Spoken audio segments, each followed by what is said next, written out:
হে ভগৱান,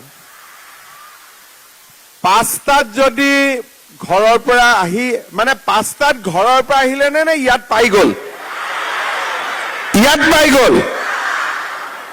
আৰু ঘৰৰ পৰা কেইটাত ওলালে? 3টা বজাত, 4টা বা 3টাত। তেতিয়ালে একদম এটা মনৰ পৰা সঁচা কথা ক'ব, যোৱাকালি ৰাতি আপোনালোকে শুলে নে নুশুলে?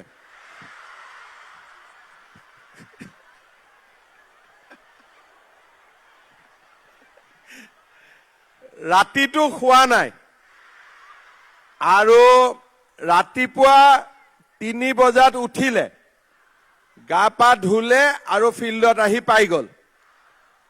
চাহ তাহ খাই আহিলে নে নোখোৱাকৈ আহিলে? চাহো খোৱা নাই। আৰু ঘৰৰ মানুহজনে চাহ খাব পালেনে নাই আজি? পালেনে নাই ঘৰৰ মানুহজনে চাহ খাব? নাই পোৱা। আপোনালোক আহোঁতে তেওঁ শুয়ে আছিল নে মাত কথা দি আহিছে? টোপনি থাকোঁতে আহি গ'ল। হে ভগৱান। ঠিক আছে, মই অলপ সোনকালে আহি পাব লাগিছিলে, কিন্তু মই দিল্লীৰ পৰা আহি আছো। আমাৰ ডিব্ৰুগড় এয়াৰপৰ্টত পুৰা কুঁৱলী দি ভৰ্তি হৈ আছিলে, সেইকাৰণে মই প্লেনত নামিব পৰা নাছিলো, ওপৰতে উৰি আছিলো। সেইকাৰণে 2 ঘণ্টাৰ প্লেন মই 3.5 ঘণ্টা লাগি গ'ল মোৰ। সেইকাৰণে আপোনালোকৰ মাজত আহি পাওঁতে অকণমান দেৰি হ'ল। যি নহওক, আমি বেছিকৈ কথা নকওঁ, আমি সোনকালে সভাখন শেষ কৰিম, যাতে আপোনালোক সোনকালে ঘৰলৈকে ঘূৰি যাব পাৰে।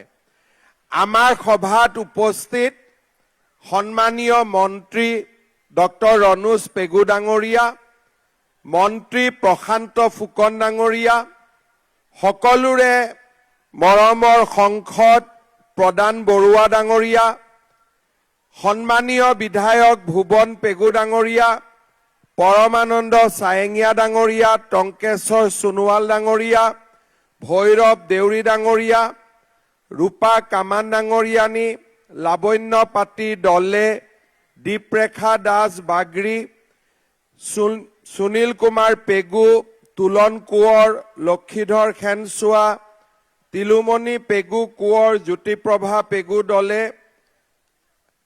খেমালি দৈমাৰী, দিলীপ পেগু, বলিন গগৈ, বিশ্বজিৎ গোহাঁইকে আদি কৰি মঞ্চত উপবিষ্ট বিশিষ্ট ব্যক্তিসকল, ধেমাজি সমষ্টিৰ বিভিন্ন অঞ্চলৰ পৰা অহা মোৰ সন্মানৰ আইমাতৃসকল, উপস্থিত সুধীবৃন্দ, মুখ্যমন্ত্ৰীৰ উদ্যমিতা পুঁজি বা উদ্যমিতা অভিযানৰ আজি আমাৰ ৰাজ্যৰ এইখন 69 নম্বৰ সভা।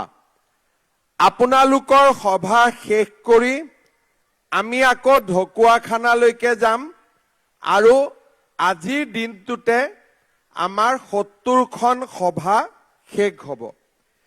আৰু এতিয়ালৈকে মই নিজে 57খন সভাত উপস্থিত আছো আৰু ৰাইজৰ মাজত এই আঁচনিখনৰ বিষয়ে বুজাই দিবলৈ চেষ্টা কৰিছো, কাৰণ এই আঁচনিৰ ধন লাভ কৰা এয়া আৰম্ভণি।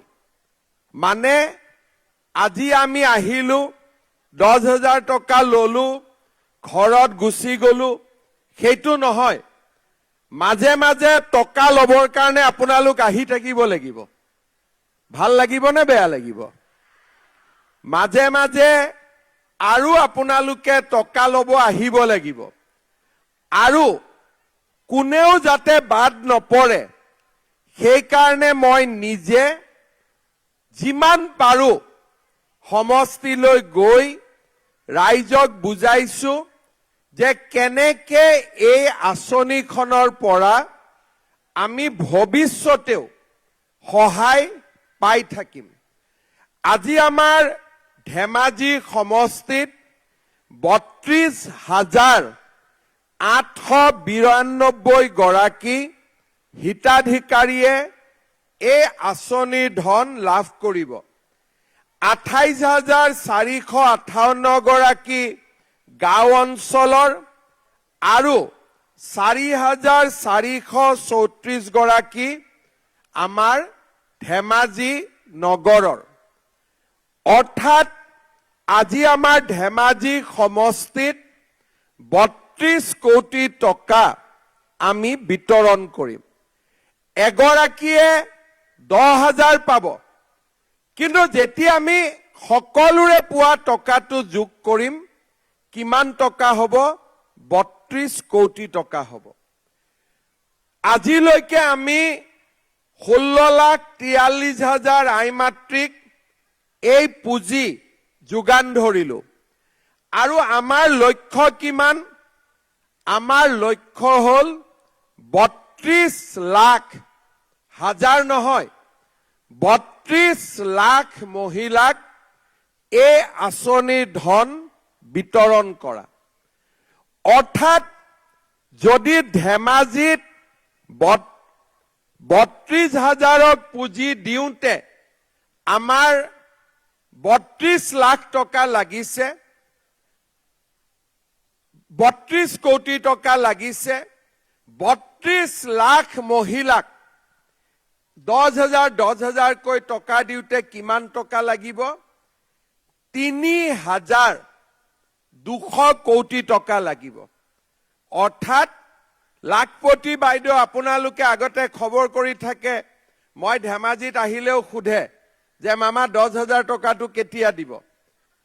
দিয়াটোতো সহজ, বিলাই দিলো, কিন্তু 3,200 কোটি টকা যোগাৰ কৰাটো বহুত টান কাম আছিলে। প্ৰথম যেতিয়া এই আঁচনিখন মই আমাৰ বিষয়াসকলক কৈছিলো, তেতিয়া তেওঁলোকে মোক কৈছিলে যে গাইপতি দিব নালাগে, গ্ৰুপত 10,000 দিলে হৈ গ'ল। তাৰমানে 10 গৰাকীৰ মাজত 10,000। মই বোলো কিয় 10,000 দিব লাগে? বোলে আগতে কংগ্ৰেছৰ দিনত 10 গৰাকীৰ মাজত 5,000 দিছিলে, ছাৰ আপুনি 10,000 দিয়ক। তেতিয়া মই তেওঁলোকক সুধিলো যে 10,000 টকা 10 গৰাকী মহিলাৰ মাজত দিলে কিমান কৰি পাব? বোলে 1,000 টকা। মই অহা যোৱা কৰোঁতে দেখোন 1,000 গুচি যাব। ফৰ্ম ফিল আপ কৰিব আহিব এদিন, পইচা ল'ব আহিব এদিন, চেকখন বেংকত ভগাব যাব এদিন, 1,000 টকাটো তাতেই যাব। আৰু একাউণ্ট খুলিব লাগিব, 500 টকা একাউণ্টতো থাকিব লাগিব। বোলে ছাৰ কিমান দিব? মই বোলো প্ৰথম আমি 10,000 দিম। তেতিয়া হিচাপ কৰি উলিয়ালে, বোলে 3,200 কোটি টকা লাগিব।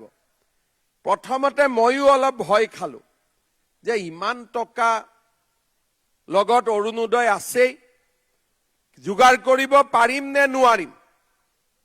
অলপ সময় ললো, কিন্তু মনত ভাবিলো যে আমি যিটো লক্ষ্য স্থিৰ কৰিছো, সেই লক্ষ্য যদি পাব লাগে তেতিয়াহ'লে এই 3,200 কোটি টকা আমি যোগাৰ কৰিব লাগিব। টকা যোগাৰ কৰিলো আৰু আমাক জীৱিকা সখী ASRLFৰ আমাৰ বিষয়া কৰ্মচাৰী সকলোৱে সহায় কৰি দিলে। আৰু চাওঁতে 16 লাখ মহিলাক আমি এনেকে পুঁজি বিতৰণ কৰিব পাৰিলো। আৰু বাকী 16 লাখ মহিলাকো আমি 5 ফেব্ৰুৱাৰীৰ আগতে আমি বিতৰণ কৰি দিম। আমি কিয় 3,200 কোটি টকা আপোনালোকৰ কাৰণে আমি কিয় খৰচ কৰিছো? বহুতে ভাবে যে ভোটৰ কাৰণে খৰচ কৰিছো। বহুতে ভাবে ভোটৰ কাৰণে টকা দিছে। ভোটৰ কাৰণে টকা আমি দিব নালাগে, কাৰণ ৰাইজে বিজেপিক এনেও ভোট দিবনে নাই? আপোনালোকে বিজেপিক ভোট, কোনে কোনে বিজেপিক ভোট নিদিয়ে হাত দাঙকচোন। কোনে কোনে বিজেপিক ভোট নিদিয়ে হাত দাঙক।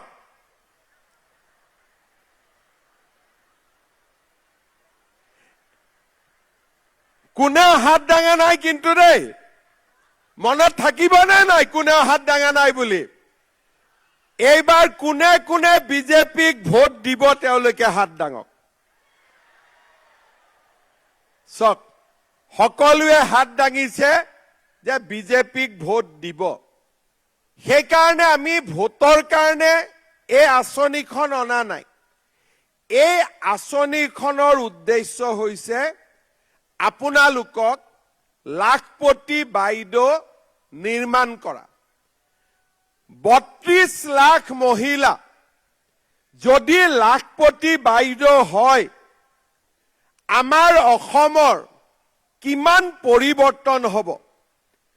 প্ৰত্যেক বছৰে 32,000 কোটি টকা আমাৰ অসমত থাকি যাব। নহলে কণীও বাহিৰৰ পৰা আনো, কাপোৰো বাহিৰৰ পৰা আনো, খোৱা তেল, খোৱা গাখীৰ সব আমি অসমৰ বাহিৰৰ পৰা আনো। কিন্তু আপোনালোক সকলোৱে যদি সৰু সৰু এটা এটা কামো কৰে, আমি কলিকতা গুজৰাটত যি টকা পঠাও সেইখিনি আমাৰ অসমতে থাকি যাব। আজি গাখীৰ ক'ৰ পৰা আহে? আমুল গাখীৰ গুজৰাটৰ পৰা আহে। ৰাতিপুৱা কণীবিলাক ক'ৰ পৰা আহে? পশ্চিম বংগৰ পৰা আহে। পিন্ধা কাপোৰবিলাক ক'ৰ পৰা আহে? গুজৰাটৰ পৰা আহে।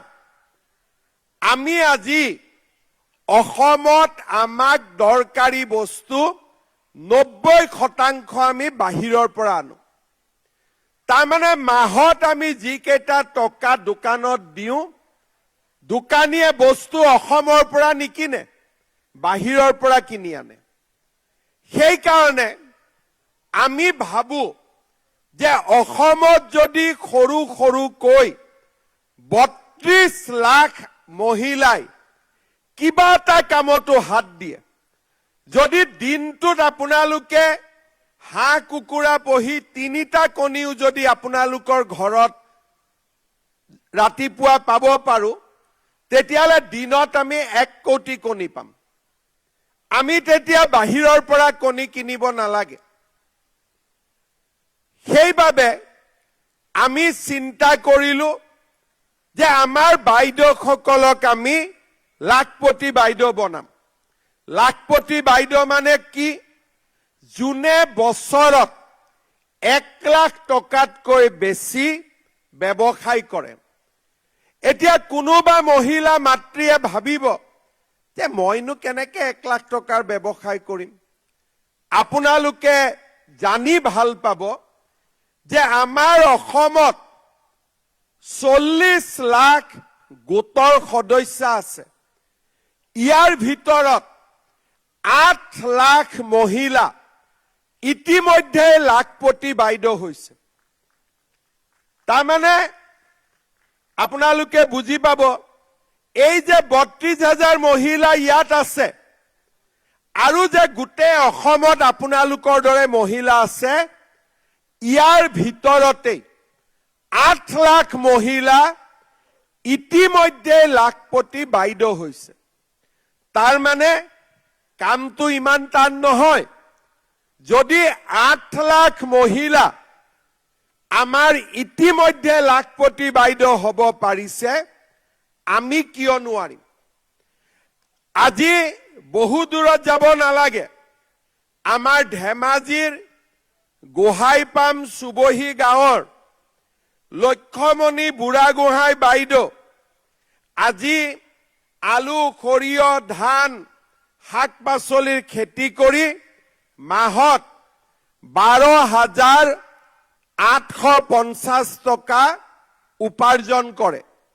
তাৰ মানে বছৰত কিমান হ'ল 1,54,200 টকা কোনে উপাৰ্জন কৰে লক্ষ্যমণি বুঢ়াগোহাঁই ক'ত থাকে ধেমাজি সমষ্টিৰ গোহাঁইপাম সুবহী গাঁও তাৰ মানে আমাৰ ধেমাজিৰে মহিলা লাখপতি হৈছে ভেৰেকি চুক গাঁও তাতে পৰিস্মিতা গগৈ বাইদেউ থাকে টেক্সটাইলৰ কাম কৰে শালৰ কাম কৰে আৰু আপোনালোক আচৰিত হ'ব মাহত 85,000 টকা উপাৰ্জন কৰে তাৰ মানে বছৰত কিমান কৰে 7,80,000 টকা এইমাত্ৰ ৰণোজ পেগু ডাঙৰীয়াই মোক ধুনীয়া এৰীৰ চাদৰ এখন দিলে কোনে বনালে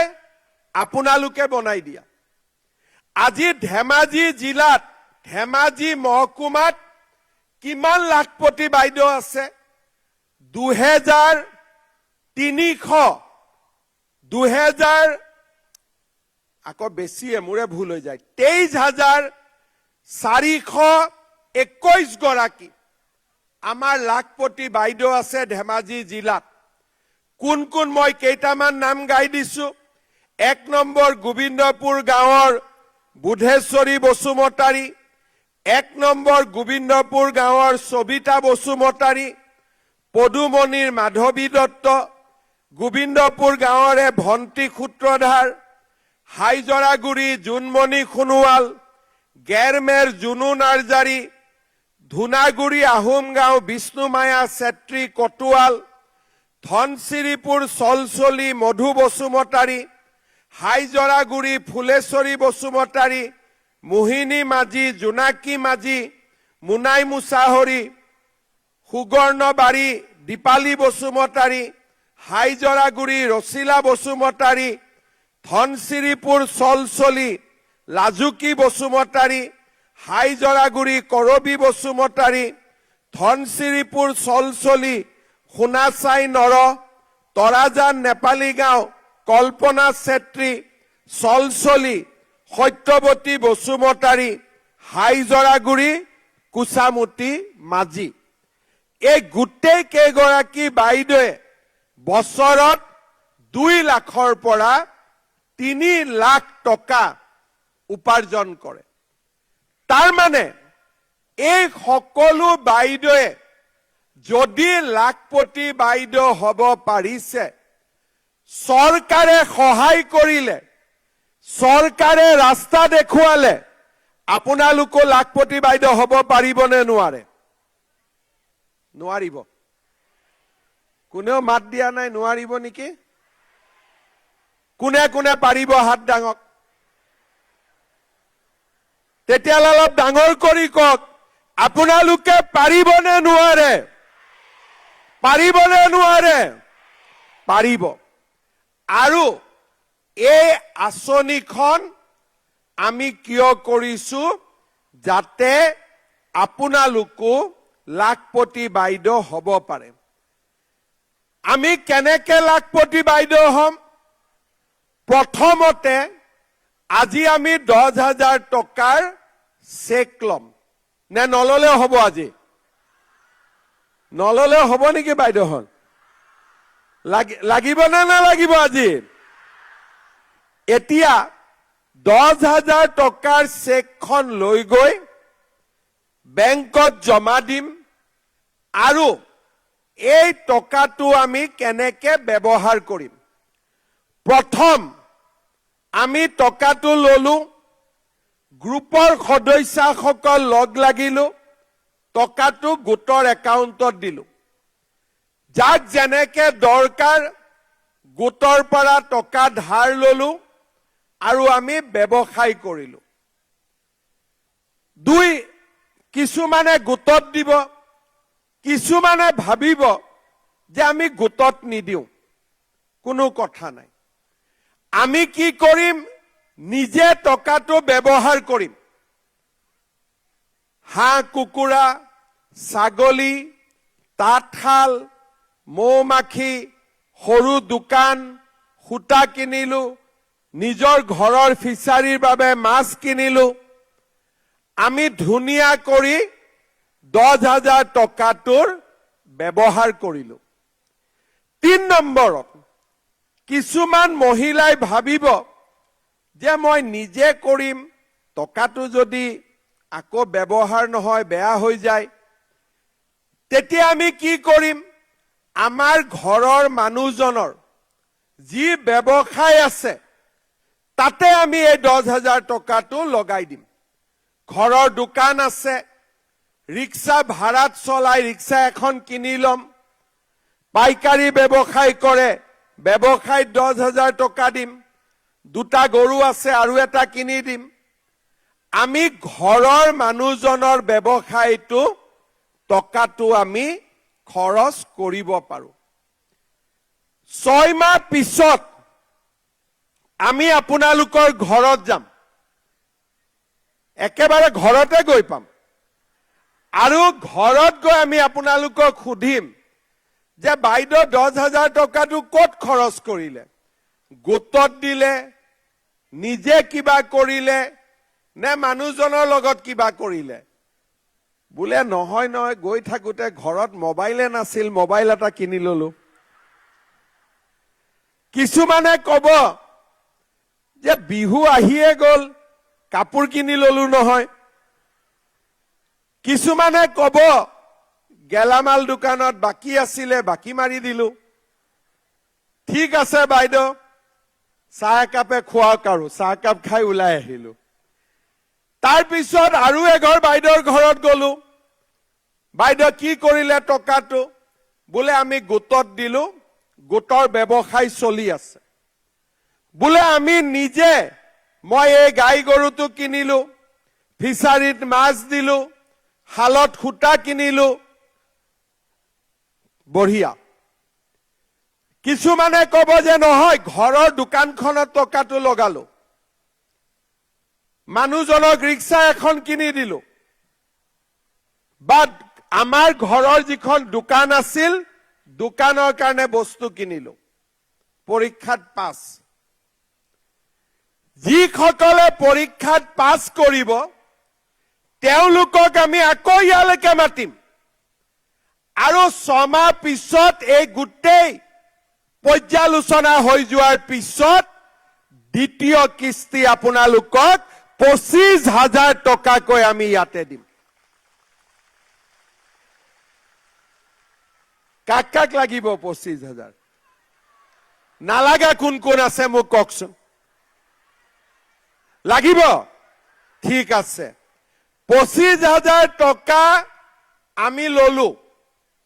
লোৱাৰ পিছত তৃতীয় বছৰ, প্ৰথম বছৰ 10,000 পালো, দ্বিতীয় বছৰ 25 পালো, তৃতীয় বছৰ আমি আপোনালোকক সুধিম যে বাইদেউ 25,000ও পালে, 35,000 হল। বোলে এতিয়া মোৰ ব্যৱসায়টো ডাঙৰ হল, এতিয়া মই দেখুৱাব পৰা হলো, গৰু আছে, মাছ দিলো, দোকান ডাঙৰ হল। তৃতীয় বছৰ আমি আপোনালোকক আকৌ মাতিম, আৰু তৃতীয় বছৰত আমি আপোনালোকক 50,000 টকাকৈ আমি আপোনালোকক দিম। মই দেখিছো 50,000 লগা মহিলা ইয়াত কম আছে। 10,000 লগা আছে, ৰাতিপুৱা 5টাতে আহিছে। 25,000 লগাও আছে, কিন্তু 50,000 লোৱা মহিলা কম আছে অলপ। লাগা কিমান আছে? 50,000। বঢ়িয়া। এতিয়া 10 পালো, 25 পালো, 50 পালো। তাৰ পিছতো যোনে আমি ভাল কৰি কাম কৰি থাকো, আপোনালোকক আমি বেংকৰ লগত চিনাকি কৰাই দিম, আৰু তাৰ পিছত বেংকে আপোনালোকক 1 লাখ 1.5 লাখ টকা লোন দিয়াৰ ব্যৱস্থা কৰিব। সেইটো কিন্তু ঘূৰাই দিব লাগিব। 10,000টো ঘূৰাই দিব নালাগে, 25,000টো ঘূৰাই দিব নালাগে, 50,000টো ঘূৰাই দিব নালাগে, কিন্তু বেংকৰ পৰা যি দিম সেইটো ঘূৰাই দিব লাগিব। হ'ব পাৰিবনে নোৱাৰিব এতিয়া আপোনালোকে মোক ক'ব যে মামা 10,000 পালো 25,000 পালো 50,000 পালো কিন্তু কাপোৰ এখনো ল'ব নোৱাৰিম দেখোন গোটেই টকাটো দি এতিয়া আপোনালোকে মোক কওক আমাৰ ধেমাজি সমষ্টিত আপোনালোকৰ মাজত পৰিয়ালটোত নিজে নহয় কাৰ কাৰ পৰিয়ালত অৰুণোদয় পাইছে হাত ডাঙক ডাঙিলে কাটা নাযায় চিন্তা কৰিব নালাগে আগতে নাদাঙিছিলে ডাঙিলে কাটা যায় বুলি একদম ধুনীয়াকৈ হাত ডাঙক ঠিক আছে এতিয়া কাৰ কাৰ অৰুণোদয় নাই তেওঁলোকে হাত ডাঙক ঘৰত থাকিলে হাত নাদাঙিব যাৰ একেবাৰে ঘৰত নাই তেওঁলোকে হাত ডাঙক যাৰ ঘৰত এটা অৰুণোদয় নাই ঠিক আছে আজি মই ৰনোজ পেগুক আৰু 2,000 মহিলাৰ কাৰণে অৰুণোদয় দি থৈ যাম হ'ব 32,000 অৰুণোদয় পাই আছে আজি আৰু 2,000 যোগ কৰি দিম 34,000 মহিলাই অৰুণোদয় পাব এতিয়া আপোনালোকৰ বিহুত কাপোৰ এখন ল'ব মন যাব অহা মাহৰ 20 ছেপ্টেম্বৰত মই আকৌ আপোনালোকক কি দিম অৰুণোদয় পোৱা সকলক কি দিম অলপ ডাঙৰ কৰি কওক পিছফালৰ পৰা কওক কি দিম এই 8,000 আপোনালোকে নিজৰ মতে খৰচ কৰিব এই 8,000 আমি চেকিং কৰিব নাহো এই 8,000 আপোনালোকক দি দিছো এইটো আপোনালোকে নিজৰ মতে খৰচ কৰিব ভাল হ'ব নে বেয়া হ'ব যোনে যোনে ভাবে ভাল হ'ব বুলি অলপ ডাঙৰ কৰি কওক আৰু 20 তাৰিখৰ আগতে বাকি 2,000ও জলদি জলদি নাম সোমাই লওক যাতে তেওঁলোকেও পাব পাৰে 8,000টো হয় নে নহয় এতিয়া আপোনালোকে চাওক লাখপতি বাইদেউ হোৱাৰো সুযোগ দিছো লগতে বিহু খোৱাৰো ব্যৱস্থা কৰি দিছো দুইটা কাম কৰি দিলো না নিদিলো লগতে মোদী ডাঙৰীয়াই আমাক কি দিলে বিনা পইচাত চাউল দিলে আমি আপোনালোকক কি দিলো যোৱা মাহত 117 টকাত আমি 1 কেজি দালি 1 কেজি চেনি 1 কেজি নিমখ দিলো কোনবা মহিলাই মোক এখন মিটিঙত কলে যে মামা 117 নহয় না 120 টকা লইলে 3 টকাটো ঘূৰাই নিদিয়ে ঠিক কৈছো নে মই সেই কাৰণে এই মাহত আমি কি কৰি দিলো খুচুৰা ঘূৰাব নালাগে 100 টকাতে 1 কেজি দালি 1 কেজি চেনি 1 কেজি নিমখ চেনিটো ভাল নে বেয়া দালি খেনি ভাল নে বেয়া নিমখ খেনি ভাল নে বেয়া এতিয়া অহাবাৰ আপোনালোকে বিজেপি চৰকাৰক জিকাই দিয়ক চৰকাৰ বিজেপি আহি যাওক দালি চেনি নিমখ বিনা পইচাতে ঘৰত পাই যাব ভাল হ'ব নে বেয়া হ'ব তাৰ মানে আপোনালোকৰ ঘৰৰ কিমান দায়িত্ব আমি ললো হিচাপ কৰক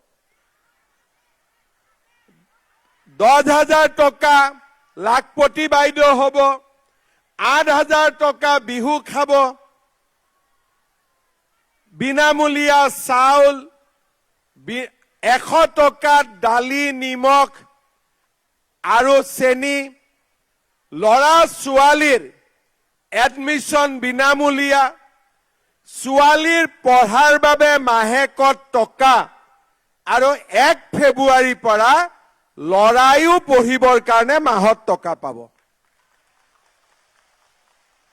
তাৰ মানে আপোনালোকৰ চিন্তা নোহোৱা হৈ গল নে নাই এতিয়া আগতে যেতিয়া আমি সৰু আছিলো ঘৰত কোনবা গেষ্ট আহে মায়ে বাটিটোলৈ ওচৰৰ মানুহৰ ঘৰত যায় কিয় চেনি নাই এতিয়া আপোনালোকে কষ্ট কৰিব নালাগে অন্তত 1 কেজি চেনি চৰকাৰৰ পৰা পাবই দালি চাউল গেলামাল দোকানৰ পৰা বাকী আনিলে পইচা ঘূৰাই দিয়া নাই, কুট কুট কাট কাট কৰি থাকে। এতিয়া দৰকাৰ নাই, বিনা পইচাতে পাই গল। ল'ৰা ছোৱালী পঢ়িবৰ কাৰণে আগত টকা ধাৰ ল'ব লাগে, সুতত টকা ল'ব লাগে, সেইবিলাকো কৰিব নালাগে। বিজেপি চৰকাৰে আপোনালোকে আমাক ভোট দিলে, আমি আপোনালোকৰ মূৰৰ পৰা চিন্তা কমাই দিলো। এতিয়া কিছুমান মানুহে কয় যে কংগ্ৰেছক ভোট দিম। হৰে বাবা, কংগ্ৰেছক কিয় ভোট দিবি? বোলে কিয় ভোট দিও নাজানো, আৰু দিম। আৰু তেতিয়া মই মহিলাসকলক সুধো যে কংগ্ৰেছৰ দিনত ইয়াত অৰুণোদয় পোৱা কোন কোন মহিলা আছে? হাত দাঙকচোন। কংগ্ৰেছৰ দিনত মই বেয়া নাপাওঁ, পোৱাটোতো পোৱাই। গতিকে কংগ্ৰেছৰ দিনত কোনে কোনে অৰুণোদয় পাইছিলে? হাত দাঙক। একদম সঁচা কথা কব, কোনে কোনে পাইছিলে?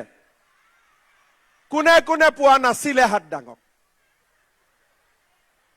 কোনে কোনে কংগ্ৰেছৰ দিনত অৰুণোদয় পোৱা নাছিলে তেওঁলোকে হাত দাঙক। আৰে কোনেও পোৱা নাছিলে? লাখপতি বাইদেউৰ 10,000 টকা কোনোবাই পাইছিলে নেকি? ডাঙৰ কৰি কব, মোৰ কাণখন অলপমান কম শুনি আছো। কোনোবাই পাইছিলে নেকি? বিনামূলীয়াকৈ চাউল পাইছিলে নেকি? 100 টকা দালি নিমখ চেনি পাইছিলে নেকি? ল'ৰা ছোৱালীয়ে পঢ়িবৰ কাৰণে মাহত টকা পাইছিলে নেকি? কংগ্ৰেছৰ দিনত আমি কি পাইছিলো মনত পেলক। 10 বছৰ হৈ গল নহয়, অলপ মনত পৰিব কষ্ট হয়। কংগ্ৰেছৰ দিনত আমি কি পাইছিলো? লুঙি। কংগ্ৰেছৰ দিনত আমি কি পাইছিলো? ধুতি, কম্বল, সূতা। এতিয়া আমি কি পাওঁ? মাহত অৰুণোদয় পাওঁ। ল'ৰা ছোৱালীয়ে মাহত পঢ়িবৰ কাৰণে টকা পায়। আৰু আজি ল'ৰা ছোৱালী চৰকাৰী চাকৰি পায়, কাকো 1 টকাও ঘোষ দিব নালাগে। দুখীয়াৰ পৰা দুখীয়া মানুহে আজি চৰকাৰী চাকৰি পায়। কিমানটা পৰিয়ালে পালে? 1.5 লাখ। 1.5 লাখ দুখীয়া মানুহৰ ল'ৰা ছোৱালী আজি কাকো 1 টকা নিদিয়াকৈ চাকৰি পাইছে। এতিয়া ল'ৰা ছোৱালী আমাক সোধে যে মামা কামাণ্ডো কেতিয়া ওলাব? ফৰেষ্ট কেতিয়া ওলাব? স্কুল প্ৰাদেশিকৰণ কেতিয়া হ'ব? আজি মানুহৰ মনত আশাৰ বন্তি জ্বলিছে যে আমাৰ অসমখন আগুৱাই গৈছে, মুখ্যমন্ত্ৰী আমাক দিব পাৰিব, আৰু আমি কাকো 1 টকা দিব নালাগে। মামাৰ দিনত আমি পঢ়া শুনা কৰি চাকৰি পাম। আজি মানুহৰ মনত আশাৰ বন্তি জ্বলিছে।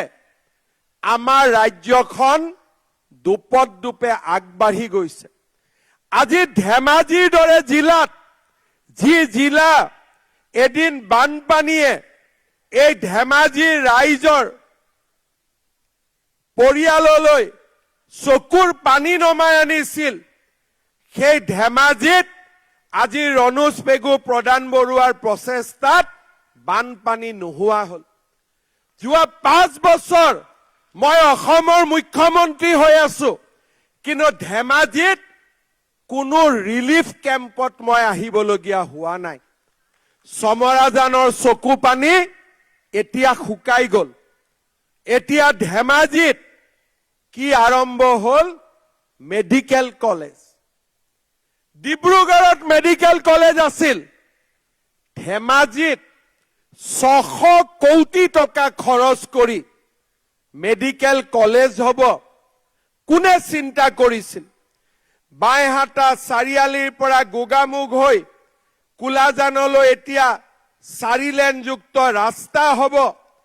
নন কেডেষ্ট্ৰেল গাঁৱত 36খন গাঁৱত মাটিৰ পট্টা পাব।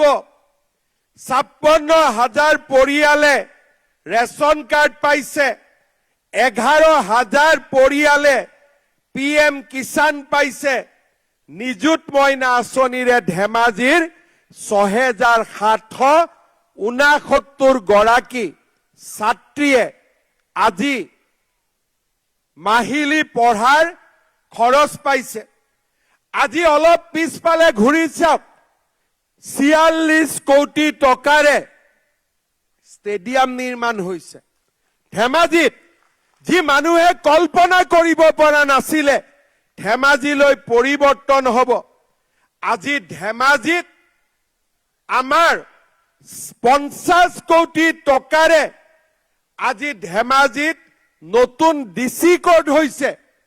ধেমাজিৰ হাইস্কুল বিলাকক 5 লাখ 10 লাখ নহয়, 8 কোটি টকাৰে আমি নতুনকৈ আজি নিৰ্মাণ কৰিছো।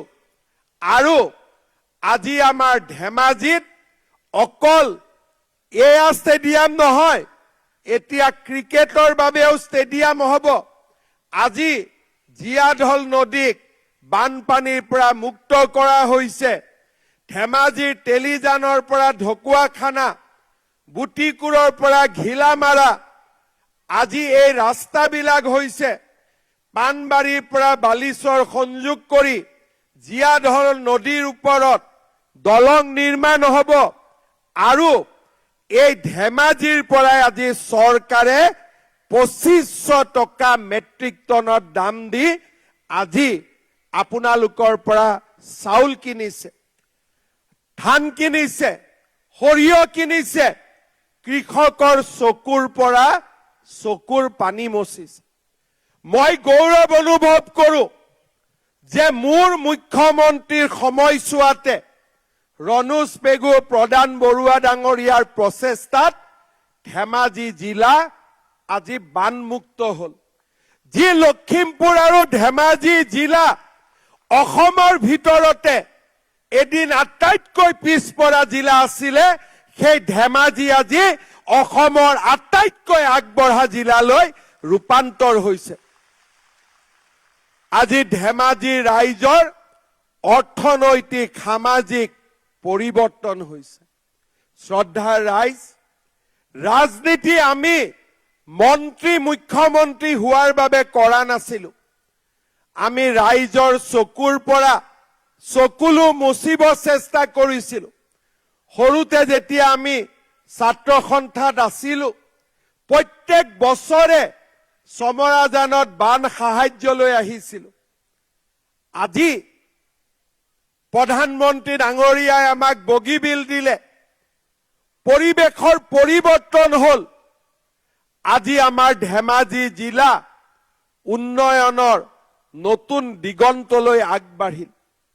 ৰাইজৰ মাজত একতা হল, সমন্বয় হল, আন্দোলনবোৰ নোহোৱা হল। ল'ৰা ছোৱালীয়ে পঢ়িব আৰম্ভ কৰিলে, চৰকাৰী চাকৰি আৰু বিভিন্ন কৰ্ম সংস্থাপনেৰে ধেমাজি দৰিদ্ৰ পৰিয়াললৈ আজি পৰিৱৰ্তন আহিলে। লাখপতি বাইদেউ হোৱাৰ সপোন আজিৰ পৰা আমি আৰম্ভ কৰিলো, আৰু এই সপোন আমি সকলোৱে একেলগে বাস্তৱলৈ ৰূপান্তৰ কৰিম। আজি দৰিদ্ৰ দুখীয়া পৰিয়ালে চাউল কেইটাৰ কাৰণে, দালি চেনিৰ কাৰণে কাকো হাত পাতিব নালাগে। মহিলাৰ সন্মান বাঢ়িলে, প্ৰতি মাহত 8 তাৰিখ আহিবই নালাগে। ঘৰৰ মানুহজনে ঘৈণীয়েকক কয়, ঐ মোবাইল চাই থাকিবি দেই, অৰুণোদয় আহিব বুলি। আজি পৰিৱৰ্তন আহিলে, মহিলাসকল সকলোৰে আজি হাঁহি বিৰিঙিলে, আত্মবিশ্বাস বাঢ়িলে। মই আপোনালোকক আহ্বান জনাম, আপোনালোকে চেষ্টা কৰক, চৰকাৰ আপোনালোকৰ লগত থাকিব। আপোনালোক নিজৰ ভৰিৰ ওপৰত থিয় দিয়ক। লাখপতি বাইদেউ হওক, আমাৰ অসমৰ অৰ্থনীতিলৈ এটা পৰিৱৰ্তন আনক। মই বহুত দীঘলীয়াকৈ নকওঁ, আমি সকলো ঘূৰি যাব লাগিব। চেক কেইখন আমি ধুনীয়াকৈ বিতৰণ কৰি দিম। সকলো যদি লাইনত যাওঁ চেক কেইখন পোৱা কষ্ট হ'ব, গধূলি 7টা বাজিব। ইয়াতে গোটৰ সভানেত্ৰী কোন কোন আছে হাত দাঙক। গোটৰ সভানেত্ৰীসকল বঢ়িয়া। বাইদেউসকলক মই এটা কাম দিম, আমি ভিঅ বাইদেউসকলক চেকৰ টোপোলাটো দিম। এটা ভিঅত কিমান থাকে? 20টা 22টা গোট থাকে। সভানেত্ৰীসকলে কাউণ্টাৰলৈকে যাব আৰু ভিঅ বাইদেউৰ পৰা চেক 10খন বা 12খন হাতত ল'ব। আৰু আপোনালোক ইয়াতেই বহি থাকিব, আপোনালোকক চেক কেইখন হাতত সভানেত্ৰী গৰাকী আনি দি দিব। আপোনালোক উঠি যাব নালাগে। সভানেত্ৰী কেইগৰাকী উঠি যাব, ভিঅ সকলক আমি ইয়াতে চেক দিম আৰু যোনে আগতে চেক পায় তেওঁলোক আগতে গুচি গুচি যাব পাৰিব। কিন্তু চেকখন লৈ যাব। চেক নোলোৱাকৈ গ'লে আজি ঘৰৰ মানুহজনে বহুত জোকাব আপোনালোকক। জোকাব নে নোজোকাব? আৰু চেক যদি ইয়াত নলয়, বোলে গাঁৱত ল'ম, যোনে চেক গাঁৱত ল'ব ফাইন 200-250 টকা লাগি যাব। কোনোবাই সুধিবই, আহোঁতে খৰচ হ'ল, যাওঁতে খৰচ হ'ল, 200 দে, 50 দে, 300 দে। খুজিব নে নুখুজিব গাঁৱত? গতিকে চেকখিনি ইয়াতে লৈ যাব। আমাৰ জিলা উপায়ুক্ত আয়ুক্ত ডাঙৰীয়াই গোটেই ব্যৱস্থা কৰিছে। জীৱিকা সখী বাইদেউ, SRLMৰ সকলোকে মই ধন্যবাদ জনালো। আৰু আমাক এই গোটেই কামখিনি ধুনীয়াকৈ কোনে কৰি দিলে? আমাৰ বিধায়ক ৰণোজ পেগু ডাঙৰীয়াই আমাক এই গোটেই কামখিনি ধুনীয়াকৈ কৰি দিলে। ৰণোজ পেগু ডাঙৰীয়াৰ কাৰণে এটা ডাঙৰ হাত চাপৰি। ভোট দিবনে নাই ৰণোজ দাক? কোনে কোনে নিদিয়ে? আচ্ছা, কোনে কোনে দিব হাত দাঙক এইবাৰ? সকলোৱে পাক্কা দিব ৰণোজ দাক? মোৰ লগত একেলগে ক'ব, ৰণোজ পেগু, ৰণোজ পেগু, নৰেন্দ্ৰ মোদী, নৰেন্দ্ৰ মোদী, ভাৰত মাতা কি, ভাৰত মাতা কি, প্ৰধান বৰুৱা, প্ৰধান বৰুৱা। বহুত বহুত ধন্যবাদ। জয় হিন্দ, বন্দে মাতৰম।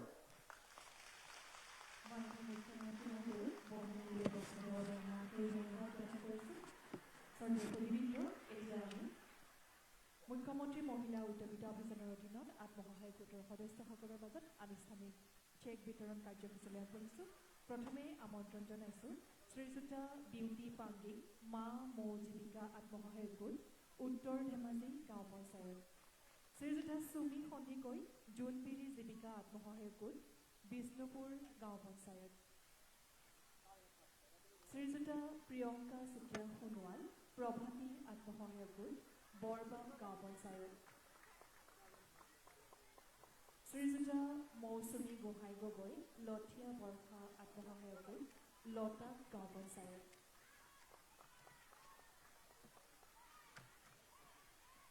শ্ৰীযুতা মুনু ৰায়, কনকলতা আত্মসহায়ক গোট, নৰৱাথান গাঁও পঞ্চায়ত। শ্ৰীযুতা গীতাঞ্জলি কছাৰী, জ্যোতি আত্মসহায়ক গোট, বাটঘৰীয়া গাঁও পঞ্চায়ত। শ্ৰীযুতা ৰূপজ্যোতি দত্ত, জ্যোতিময় আত্মসহায়ক গোট। গ্ৰাম্য সংগঠনৰ হৈ চেকৰ টোপোলা গ্ৰহণ কৰিছে মূলা গাভৰু গ্ৰাম্য সংগঠন, হাতীগড় গাঁও পঞ্চায়ত। ইমানতে চেক বিতৰণ কাৰ্যসূচী অন্ত পৰিছে। আমি সকলোকে আন্তৰিক ধন্যবাদ জ্ঞাপন কৰিছোঁ।